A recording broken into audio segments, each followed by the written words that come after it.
Hello friends, मैं देविशु। हमारे YouTube channel Concept Nursing classes में आपका बहुत बहुत स्वागत करता हूं। अगर आपने अब तक हमारा चैनल सब्सक्राइब नहीं किया है तो प्लीज़ चैनल को सब्सक्राइब करें और बेल आइकन को प्रेस करें ताकि आगे आने वाली क्लासेस के नोटिफिकेशन आपको मिलते रहें। आज की क्लास में, आज के वीडियो सेशन में अपन फिर डिस्कस करेंगे कुछ और कॉम्पिटिटिव एग्जाम के MCQ के बारे में जो बार बार रिपीट हुए हैं। चलिए डिस्कस करते हैं वन बाय वन आज का क्वेश्चन सेशन। बात करते हैं सबसे पहले क्वेश्चन की। फर्स्ट क्वेश्चन है, The Broca's area are situated in the means पूछना क्या चाह रहा है कि ब्रोकाज एरिया जो होता है वो कहाँ सिचुएटेड होता है। ऑप्शन देखिए, फर्स्ट वन है टेम्पोरल लॉब, सेकंड वन है ऑक्सीपिटल कैलिक्रन फिशर, थर्ड वन है इंफीरियर फ्रंटल गायरिस और फोर्थ वन है मेमिलरी बॉडी रीजन। तो इसमें से कौन से रीजन के अंदर ब्रोकाज एरिया जो है प्रेजेंट होता है? कमेंट बॉक्स में कमेंट करके जरूर बताएं। इसके अलावा बात करें कि ब्रोकाज एरिया जो वो काम क्या आता है। जनरली दो टाइप के एरिया होते हैं, वर्निक एरिया होता है और एक ब्रोकाज एरिया होता है। तो दोनों के दोनों जो हैं, जो भी वर्ड्स अपन बोलते हैं, ब्रोकाज एरिया जनरली एक्सप्रेशन के काम में आता है और कोई मैसेज अगर वो रिसीव करना है तो उसके लिए कौन सा एरिया काम में आता है? वर्निक एरिया काम में आता है। तो वर्निक एरिया आंसर क्या होगा? जनरली कहाँ प्रेजेंट होता है Broca's area? Sorry, option C इसका राइट आंसर होगा इंफीरियर फ्रंटल गायरिस। इन फ्रंटल गायरिस के इंफीरियर पार्ट के अंदर जो है उनके गायरिस और सल्कस यानी जो गायरी पार्ट होता है उसके अंदर ब्रोकाज एरिया प्रेजेंट होता है। जो जनरली जो भी अपन वर्ड एक्सप्रेस करते हैं उस एक्सप्रेशन के अंदर सबसे मेजर रोल जो होता है वो ब्रोकाज एरिया का होता है। अब बात करते हैं अपन नेक्स्ट क्वेश्चन सेकंड की। सेकंड क्वेश्चन है, compression to ventilation ratio during one rescuer child और इन्फेंट। CPRS मीन्स एक पेशेंट को जो एक चाइल्डहुड है एज के अंदर है, इन्फेंट एज के अंदर है, उसको CPR देना है। CPR देने वाला रेस्क्यूअर सिर्फ एक ही है। उस केस के अंदर वेंटिलेशन का और कंप्रेशन का रेशियो जो है वो क्या होगा? ऑप्शन देखिए, फर्स्ट वन है 15:1, सेकेंड वन है 15:2, थर्ड ऑप्शन है 30:1 और फोर्थ ऑप्शन है 30:2। तो उसका राइट आंसर क्या होगा? इसका राइट आंसर होगा ऑप्शन डी 30:2।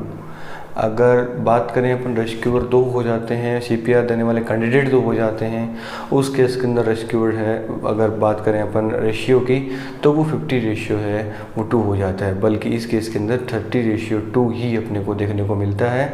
एडल्ट के अंदर कोई चेंजमेंट नहीं आता। हर एक केसेस के अंदर अपने को चाहे रेस्क्यूअर 1 हो चाहे रेस्क्यूअर 2 हो, दोनों केसेस के अंदर रेशियो जो है वो सेम रहेगा। तो इसका राइट आंसर क्या होगा? Option D 30:2। बात करते हैं अपन next question number third question है, which of the following drug in DOT therapy can cause deafness. Following में से जो ड्रग दी गई हैं सारी की सारी डॉट्स थेरेपी के ड्रग हैं, तो ऐसी कौन सी ड्रग है जो डिफनेस कोज करती है या हियरिंग लॉस कोज करती है? ऑप्शन देखिए, फर्स्ट ऑप्शन है थाम्ब्यूटोल, सेकंड ऑप्शन है आइसोनियाजिड, थर्ड ऑप्शन है रिफाम्पिसिन और फोर्थ ऑप्शन है स्ट्रेप्टोमाइसिन। तो राइट आंसर क्या होगा? आप कमेंट बॉक्स में कमेंट करके जरूर बताएं। इसका राइट आंसर होगा ऑप्शन डी स्ट्रेप्टोमाइसिन। स्ट्रेप्टोमाइसिन जो ड्रग होती है वो एट क्रेनियल नर्व, जिसको अपन वेस्टिबुलो कोक्लियर नर्व बोलते हैं, जो हियरिंग के लिए भी रिस्पॉन्सिबल होती है और बॉडी बैलेंस के लिए भी जिम्मेदार होती है। तो उस नर्व का डैमेज कोज करती है स्ट्रेप्टोमाइसिन ड्रग अगर किसी पेशेंट को दी जाए। स्ट्रेप्टोमाइसिन ड्रग जो है वो एकमात्र ड्रग है टीबी की जो IM रूट से लगती है और अमाइनोग्लाइकोसाइड एंटीबायोटिक का जो ग्रुप है उससे बिलोंग करती है। तो सारी अमाइनोग्लाइकोसाइड मोस्ट ऑफ ड्रग जो हैं वो क्या करती हैं? हियरिंग लॉस कोज करती हैं और नेफ्रोटॉक्सिक भी जनरली होती हैं। स्ट्रेप्टोमाइसिन ड्रग जो है वो वेस्टिबुलोकोक्लियर नर्व डैमेज करने की वजह से वो डिफनेस कोज करेगी। ऊपर जो ड्रग दी गई है, फॉर एग्जांपल इथाम्ब्यूटोल, इथाम्ब्यूटोल जनरली आई के अल्ट्रेशन कोज करती है, आई डैमेज, ऑप्टिक नर्व को डैमेज कर सकती है, जिसकी वजह से विजन जो है वो लॉस हो सकता है या ब्लड विजन हो सकता है। बात करें अपन आइसोनियाजिड की, आइसोनियाजिड की ड्रग जो है वो विटामिन B6 की डेफिशिएंसी करती है, जिसकी वजह से पेरिफेरल न्यूरोपैथी होने के चांसेस जो हैं वो बढ़ जाते हैं। रिफाम्पिसिन जो है उस पर क्वेश्चन आता है कि यूरिन का कलर जो है वो रेड या ऑरेंज कर देती है। तो ये क्वेश्चन चारों एंटीबायोटिक पे अलग अलग क्वेश्चन जो है वो बनते हैं। बात करते हैं अपन next question number fourth question है, which among the following is a non invasive ventilation method following में से ऐसा कौन सा वेंटिलेशन का मेथड है जिसके अंदर इन्वेजन नहीं होता? नॉन इन्वेजिव प्रोसीजर है। ऑप्शन देखिए, फर्स्ट ऑप्शन है SIMV, सेकंड ऑप्शन है BiPAP, थर्ड ऑप्शन है लेरेंजियल मास्क एयरवे और फोर्थ ऑप्शन है प्रेशर सपोर्ट वेंटिलेशन। तो इसमें से राइट आंसर कौन सा होगा जो एक नॉन इन्वेजिव प्रोसीजर का है? इसका राइट आंसर होगा ऑप्शन बी, BiPAP। BiPAP बाइमिनिमल जो पॉजिटिव एयरवे प्रेशर जो होता है उसके अंदर सिर्फ BiPAP मास्क ही बाहर लगाते हैं, कोई भी इन्वेजन जो है इनसाइड जो है वो नहीं होता। बाकी तीनों के अंदर पेशेंट को इंट्यूबेट किया जाता है, एक इन्वेजिव प्रोसीजर है। बल्कि इस टाइप जो BiPAP होता है उसके अंदर कभी भी पेशेंट को इंट्यूबेट करने की ज़रूरत जो है वो नहीं पड़ती है, क्योंकि BiPAP मास्क लगा के अपन कंटिन्यूसली प्रेशर जो है वो दे सकते हैं। बात करते हैं अपन नेक्स्ट वन क्वेश्चन की। नेक्स्ट वन क्वेश्चन है which among the following is a diagnosed based on Reed Sternberg cell type. Means ऐसा कौन सा डिजीज कंडीशन है जिसके अंदर अगर रीड स्टर्नबर्ग सेल मिलेंगी तो अपन डायग्नोज कर पाएंगे कि ये पर्टिकुलर बीमारी उस पेशेंट को है। आंसर क्या होगा? ऑप्शन देखिए पहले, Hodgkin's lymphoma, non Hodgkin's lymphoma, neuroblastoma, hepatoblastoma. तो राइट आंसर क्या होगा? इसका राइट आंसर होगा option A, Hodgkin's lymphoma. Reed Sternberg cells होती हैं अबनॉर्मल लिम्फोसाइट होती हैं, लार्ज साइज़ की होती हैं, जो जनरली हॉजकिन लिम्फोमा का साइन है कि हॉजकिन लिम्फोमा के अंदर रीड स्टर्नबर्ग सेल जो है वो मिलती हैं। इनके अंदर न्यूक्लियस के नंबर जो होते हैं वो भी एक से ज़्यादा होते हैं। बात करते हैं अपन नेक्स्ट क्वेश्चन की। Next question number 6। Next question है the most useful circulating marker for the patient with hepatocellular carcinoma. एक पेशेंट को हिपेटिक सेल्स का कार्सिनोमा हो गया है, तो कौन सा ट्यूमर मार्कर या कौन सा कैंसर मार्कर जो है उसके अंदर अपने को प्रेजेंट मिलेगा या बढ़ावा मिलेगा? ऑप्शन देखिए, CA50, नेक्स्ट वन है level of vitamin B12, next one है CEA, नेक्स्ट वन है AFP। तो कौन सा ट्यूमर मार्कर अपने को इंक्रीज मिलेगा हिपेटोसेलुलर कार्सिनोमा के अंदर? इसका राइट आंसर होगा ऑप्शन डी, AFP। अल्फा फिटोप्रोटीन जो है अपने को जनरली बढ़ावा मिलता है, बल्कि CEA जो है वो अपने को अदर लंग का इन्फेक्शन है, ओवेरियन कैंसर है, उस केस के अंदर भी अपने को इंक्रीज हुआ मिलेगा। CA50 जो है वो एक कार्बोहाइड्रेट है, जो कार्बोहाइड्रेट है वो भी मोस्ट ऑफ जो कैंसर होते हैं अबनॉर्मल सेल्स के, उनके अंदर CA50 जो है अपने को किसी भी बॉडी सेल्स के कैंसर के अंदर जनरली इंक्रीज बढ़ा हुआ दिखाई दे सकता है। बट पर्टिकुलर कार्डियक मार्कर जो है अपने को याद होनी चाहिए। दिल्ली एम्स में क्वेश्चन जो है बार बार पूछा गया है। बात करते हैं अपन नेक्स्ट क्वेश्चन नंबर 7 की। The amount of air in the amount of moisture in the air is recorded with. Means air के अंदर जो मॉइस्चर प्रेजेंट है उसका डिनोशन या उसका माप जो है या मेजरमेंट है अपन किस इंस्ट्रूमेंट की सहायता से करेंगे? ऑप्शन देखिए आप, anemometer, hygrometer, barometer, 6 thermometer. Option देख के आप राइट आंसर जो कमेंट बॉक्स में कमेंट करें। इसका राइट आंसर होगा हाइग्रोमीटर। देखिए दो वर्ड होते हैं, हाइग्रोमीटर होता है, हाइड्रोमीटर होता है। हाइड्रोमीटर जो होता है वो भी जनरली डेंसिटी वगैरह चेक करने के लिए वाटर की पता किया जाता है हाइड्रोमीटर में। हाइग्रोमीटर जो है वो एयर के अंदर कितना मॉइस्चर प्रेजेंट है उसका पता लगाने के लिए अपन काम में लेते हैं। बात करें ऑप्शन ए की, एनेमोमीटर। एनेमोमीटर जो होता है वो वेलोसिटी को चेक करने के लिए किया जाता है कि जो हवा चल रही है उसका वेग कितना है, उसका जो कितनी रेट से वो चल रही है, कितने पावर से वो चल रही है, उसका पता लगाने के लिए कौन से इंस्ट्रूमेंट का काम लेते हैं अपन? एनेमोमीटर। बात करें बैरोमीटर की, तो बैरोमीटर जो होता है वो भी जनरली वाटर की जो डेंसिटी होती है या कंसंट्रेशन होती है या उसकी स्पेसिफिक ग्रेविटी होती है उसका पता लगाने के लिए अपन बैरोमीटर काम में लेते हैं। और 6 थर्मोमीटर जो है वो काम में लेता है 24 आवर्स का जो मैक्सिमम और जो मिनिमम टेम्परेचर होता है उसका पता लगाने के लिए अपन 6 थर्मोमीटर जो है वो काम में लेते हैं। तो ऐसे चारों ऑप्शन, इसका राइट आंसर होगा option B, hygrometer. Next one question देखिए। नेक्स्ट क्वेश्चन है the division of bacterial cell and the exponential increase in their number are indicative of which phase. एक बैक्टीरिया है, बैक्टीरियल सेल्स की overgrowth हो रही है, number के अंदर ग्रोथ हो रही है, साइज के अंदर ग्रोथ हो रही है, तो फॉलोइंग में से कौन सी फेज के अंदर वो ग्रोथ अपने को देखने को मिलती है? ऑप्शन देखिए, lag phase, stationary phase, phase of decline और लॉगरिथम या लॉग फेज। तो राइट आंसर क्या होगा आप कमेंट बॉक्स में कमेंट करके कमेंट जरूर बताएं। इसका राइट आंसर होगा ऑप्शन डी, लॉगरिथम या लॉग फेज। अलग अलग फेज होती है। सबसे पहले होती है लेग फेज। लेग फेज के अंदर बैक्टीरिया जो था किसी भी न्यू मीडिया के अंदर एंटर करता है, बल्कि ग्रोथ नहीं करता। उस मीडिया वो मीडिया उसके लिए सूटेबल है कि नहीं है, वो वहाँ जाके एक ग्रोथ करने के लिए प्रिपेयर होता है, बट कोई भी ग्रोथ है वो लेग फेज के अंदर नहीं होती। सेकेंड वन फेज होती है लॉग फेज। लॉग फेज के अंदर बैक्टीरिया जो अपने नंबर के अंदर, साइज के अंदर धीरे धीरे ग्रोथ करना स्टार्ट करता है। सबसे मैक्सिमम ग्रोथ जो है वो इसी फेज के अंदर होती है। स्टेशनरी फेज की बात करें तो एक लेवल होता है कि जितने बैक्टीरिया ग्रोथ करते हैं उतने बैक्टीरिया एक्सपायर भी हो जाते हैं, उतने बैक्टीरिया डेथ भी हो जाती है।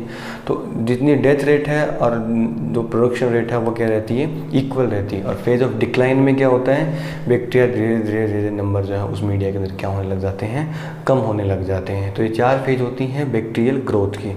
इस क्वेश्चन के अकॉर्डिंग राइट आंसर क्या होगा, ऑप्शन डी, लॉग फेज। बात करते हैं अपन नेक्स्ट क्वेश्चन की। नेक्स्ट क्वेश्चन है stiffness occur in the body after death is known as, यानी आफ्टर डेथ जो है बॉडी के अंदर स्पाज्म आ जाता है, स्टिफनेस आ जाती है, उस पर्टिकुलर साइन को अपन कौन सा साइन बोलते हैं। ऑप्शन देखिए, Elgar mortis, liver mortis, rigor mortis और टार्डियोस्पुट। तो टार्डियोस्पुट जो है वो कहाँ देखने को मिलते हैं, या इस क्वेश्चन के अकॉर्डिंग इसका राइट आंसर क्या होगा अपन बात करेंगे। अपन चारों ऑप्शंस का डिस्कशन भी करेंगे। अभी राइट आंसर जो आप कमेंट बॉक्स में कमेंट करके बताएं। इसका राइट आंसर होगा ऑप्शन सी, राइगर मोर्टिस। यानी अगर डेथ के बाद अगर बॉडी के अंदर स्टिफनेस आती है, विदिन 2 to 4 आवर्स जो है वो राइगर मोर्टिस होना स्टार्ट हो जाते हैं, बॉडी स्टिफ होनी स्टार्ट हो जाती है। उस पर्टिकुलर साइन को अपन कौन सा साइन बोलते हैं, राइगर मोर्टिस। बात करें अपन फर्स्ट वन जो ऑप्शन है एल्गर मोर्टिस। एल्गर मोर्टिस का मतलब होता है कि डेथ के बाद बॉडी का टेम्परेचर जो है वो डाउन होने लग जाता है, उस कंडीशन को हम बोलते हैं एल्गर मोर्टिस। और ऑप्शन बी है लिवर मोर्टिस। लिवर मोर्टिस का मीन्स होता है कि बॉडी का डिस्कलरेशन हो जाता है, यानी कलर जो है वो धीरे धीरे कलर भी चेंज होने लग जाता है, उस कंडीशन को अपन बोलते हैं लिवर मोर्टिस। लास्ट ऑप्शन है टार्डियोस्पोट। टार्डियोस्पोट जो है डेड बॉडी से अलग है, किसी भी प्रेशर की वजह से जो है बॉडी के ऊपर परपुरिक हेमरेज हो जाते हैं, पेटेकी जो है वो बन जाते हैं, स्लाइड स्माइल छोटी ब्लीडिंग जो है उसके स्पॉट बन जाते हैं, उस स्पॉट को अपन बोलते हैं टार्डियोस्पोट। तो इतने चारों वर्ड अगर स्टिफ नहीं हो रहे तो इसका कोऑर्डिनेट राइट आंसर क्या होगा, ऑप्शन सी, राइगर मोर्टिस। बात करते हैं पर next one question, temporary end to the medical sign and symptom of incurable disease. कोई भी डिजीज़ है जो इनक्यूरेबल है और उसका टेम्पररी साइन एंड सिम्टम जो है वो स्टॉप हो गए, अपने को दिखाई नहीं दे रहे, बल्कि बीमारी जो है वो ठीक नहीं हुई है, वैसे वाले साइन सिम्टम को अपन कौन से साइन सिम्टम बोलेंगे।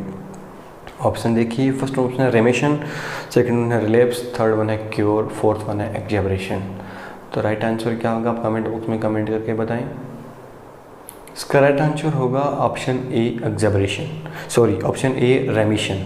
रेमिशन का मीन्स क्या होता है कि साइन सिम्टम जो है उनका एंड हो जाता है, और एंड होने के बाद बल्कि इंटरनली डिजीज़ कंडीशन जो है प्रोग्रेस पे रहती है, कोई भी इन्फेक्शन है वो कंटिन्यूसली प्रोग्रेस पे रहेगा, हील नहीं होगा, ट्रीट नहीं होगा। तो इसका राइट आंसर क्या होगा, option A, remission. Option B क्या है, रिलैप्स। रिलैप्स का मीन्स क्या होता है कि दोबारा से सेम चीज़ या सेम डिजीज या सेम इन्फेक्शन जो दोबारा से हो जाना, ठीक होके कंडीशन कहलाती है रिलैप्सिंग। क्योर का मीन्स क्या होता है, परमानेंटली जो है उस बीमारी का एकदम से ट्रीटमेंट हो जाना क्या कहलाता है, क्योर कहलाता है। एक्जाबरेशन क्या कहलाता है, सडनली कोई भी साइन सिम्टम उनका वर्स हो जाना और ज़्यादा सीवियर हो जाना क्या कहलाता है, एक्जाबरेशन। तो इस क्वेश्चन का राइट आंसर क्या होगा, ऑप्शन ए, रेमिशन। बात करते हैं पर next one question, question number 11th की। 11th क्वेश्चन है, the procedure which involve giving a synchronized counter shock to convert an undesirable rhythm to a stable rhythm is. Option देखिए, option A, defibrillation, option B, cardiac stimulator, option C, pacemaker, option D, cardioversion. तो इसका right answer क्या होगा, पूछना क्या चाह रहा है, सिंक्रोनाइज्ड है। सिंक्रोनाइज्ड का मीन्स होता है कि अपने को प्री प्लान जो है वो अपने को कार्डियक शॉक जो है वो देना है। जनरली सिंक्रोनाइज या प्री प्लान देते हैं वो कब देते हैं कि ईसीजी के ऊपर, मोड के ऊपर पेशेंट होता है, जब भी अपने को आर इंटरवल दिखाई देता है, आर की पीक वेव जो दिखाई देती है, उस टाइम अपन क्या करते हैं, इलेक्ट्रिक शॉक जो है वो अपन पेशेंट को देते हैं। तो अगर प्री प्लानिंग से करा जाए तो उस कंडीशन को अपन बोलते हैं कार्डियोवर्जन। तो क्वेश्चन का राइट आंसर क्या होगा, ऑप्शन डी, कार्डियोवर्जन। इमीडिएटली अगर देना है, वेंट्रिकुलर फिब्रिलेशन हो गया, कार्डियक अरेस्ट पेशेंट को हो गया, पल्स पेशेंट की फाउंड नहीं हो रही, बीपी नहीं आ रही, कोई भी प्लान नहीं करे कि कब आर वेव आ रही है, कब पी वेव आ रही है, अचानक से अपन दे रहे हैं, उस वाले प्रोसीजर को अपन बोलते हैं डिफिब्रिलेटर। बल्कि अगर प्लान करके दे रहे हैं तो वर्डिंग क्या कहलाएगी, कार्डियोवर्जन। क्वेश्चन का राइट आंसर क्या होगा, ऑप्शन डी, कार्डियोवर्जन। बात करते हैं अपन next question, question number 12th की। 12th क्वेश्चन है, mass drug administration is related to which disease. Mass drug administration कौन से डिजीज से रिलेटेड है। ऑप्शन देखिए, फर्स्ट वन है मलेरिया, सेकंड वन है फाइलेरिया, थर्ड वन है पोलियो, फोर्थ वन ऑप्शन है चिकन पॉक्स। तो राइट आंसर क्या होगा, आप कमेंट बॉक्स में कमेंट करके जरूर बताएं। सबसे पहले बात करते हैं अपन मास ड्रग एडमिनिस्ट्रेशन की। एक पर्टिकुलर एरिया के अंदर, एक पर्टिकुलर जियोग्राफिकल एरिया के अंदर पर्टिकुलर सिलेक्टेड कैंडिडेट हैं, उनको पर्टिकुलर बीमारी को ट्रीट करने के लिए एक फिक्स ड्रग जो है या ग्रुप ऑफ ड्रग जो है वो देना। उन पेशेंट्स को नहीं देना जिनके अंदर कॉन्ट्राइंडिकेटेड है, बट उन सभी को देना जिसके अंदर वो बीमारी जो फैली हुई है। तो ऐसे वाले ड्रग एडमिनिस्ट्रेशन को अपन क्या बोलते हैं, मास ड्रग एडमिनिस्ट्रेशन। ये एक पर्टिकुलर मास के अंदर अपन दे रहे हैं। वैसे वाली कंडीशन कौन सी डिजीज से रिगार्डिंग है, तो इसका राइट आंसर होगा ऑप्शन बी, फाइलेरिया। कुछ अदर कंट्री हैं उनके अंदर मलेरिया के अंदर भी मास ड्रग एडमिनिस्ट्रेशन किया जाता है, but in case of India जो है वो फाइलेरिया ही एक ऐसी बीमारी है जिसके अंदर मास ड्रग एडमिनिस्ट्रेशन जो है वो किया जाता है। तो राइट आंसर क्या होगा, ऑप्शन बी, फाइलेरिया। बात करते हैं अपन नेक्स्ट वन क्वेश्चन की। नेक्स्ट वन क्वेश्चन है, the last non natural case of small pox reported in the world in. जो स्मॉल पॉक्स का वर्ल्ड के अंदर लास्ट नेचुरल केस था, नेचुरल बीमारी जब जनरेट हुई थी, तो लास्ट केस कब मिला था। राइट ऑप्शन देखिए इसके, 1977, option B 1978, option C 1979, option D 1980। तो इसका राइट आंसर क्या होगा, इसका राइट आंसर होगा 1977। लास्ट केस जो मिला था वो 1977 के अंदर मिला था। बल्कि इराडिकेट अगर बात करी जाए कि इराडिकेट वर्ल्ड से कब हुआ था, तो इराडिकेशन जो स्मॉल पॉक्स का कब हुआ था, 1980 के अंदर। बल्कि लास्ट केस जो है वो कब मिला था, सोमालिया नाम की कंट्री के अंदर 1977 के अंदर लास्ट नेचुरल केस जो है वो मिला था। बात करते हैं अपन नेक्स्ट क्वेश्चन की। नेक्स्ट क्वेश्चन है 14th question, most common cancer affecting Indian female is. कौन सा मोस्ट कॉमन कैंसर है जो इंडियन फीमेल्स को सबसे ज़्यादा अफेक्ट करता है। ऑप्शन देखिए, फर्स्ट वन ऑप्शन है सर्वाइकल कैंसर, सेकंड ऑप्शन है ovarian cancer, third one option है breast cancer, fourth one option है कोलोनिक कैंसर। इसका राइट आंसर क्या होगा, आप कमेंट बॉक्स में कमेंट करके जरूर बताएं। इसका राइट आंसर होगा ऑप्शन सी, ब्रेस्ट कैंसर। पहले जो था, पहले के डाटा के अकॉर्डिंग इंडिया के अंदर सबसे कॉमन कैंसर था वो सर्वाइकल कैंसर था। लेकिन आज के दिन सबसे मोस्ट कॉमन कैंसर, चाहे फीमेल के अंदर बात करें, चाहे वर्ल्ड के अंदर बात करें, चाहे इंडिया के अंदर बात करें, सबसे मोस्ट कॉमन कैंसर कौन सा है, ब्रेस्ट कैंसर। बात करें अगर फीमेल के अलावा मेल के अंदर, कि तो मेल के अंदर सबसे कॉमन कैंसर कौन सा है, अगर बात करें सिर्फ इंडिया के अंदर, तो इंडिया के अंदर मेल के अंदर सबसे कॉमन कैंसर है वो है ऑरल कैंसर। और बात करें ऑल ओवर वर्ल्ड मेल के अंदर होने वाला सबसे मोस्ट कॉमन कैंसर, तो उसका राइट आंसर होगा लंग कैंसर। क्योंकि फीमेल के अंदर दोनों केसेस के अंदर ब्रेस्ट कैंसर सबसे मोस्ट कॉमन, और सेकंड नंबर पर कौन सा केस आता है, सर्वाइकल कैंसर। बात करते हैं अपन नेक्स्ट क्वेश्चन 15th क्वेश्चन की। Which of the following is an international agency which assist in program that benefit child health most. ऐसा कौन सा एजेंसी है, कौन सी इंटरनेशनल एजेंसी है जो चाइल्ड हेल्थ के लिए सबसे ज़्यादा काम करती है। ऑप्शन देखिए, यूएनओ, WHO, यूनिसेफ और रेड क्रॉस। तो राइट आंसर क्या होगा, इसका राइट आंसर होगा option C, UNICEF. United nation international child emergency fund की जो एजेंसी है वो generally child health care, child nutrition या चाइल्ड की जो भी डिजीज़ स्प्रेड हो रही है उनका प्रिवेंशन, उनके ऊपर काम करने वाली एकमात्र एजेंसी कौन सी एजेंसी है, जो सिर्फ बच्चों के लिए काम करती है, यूनिसेफ। तो ये था अपना आज का एक छोटा सा question session. Continuously till the exam हमारे YouTube channel Concept Nursing Classes से आप जुड़े रहे। हम ऐसे ही कॉम्पिटिटिव एग्जाम के मोस्ट इंपॉर्टेंट क्वेश्चंस वीडियो जो हम आपके लिए लाते रहेंगे। अभी हमारे YouTube channel Concept Nursing Classes से आपका जुड़ने के लिए बहुत बहुत धन्यवाद। Thank you.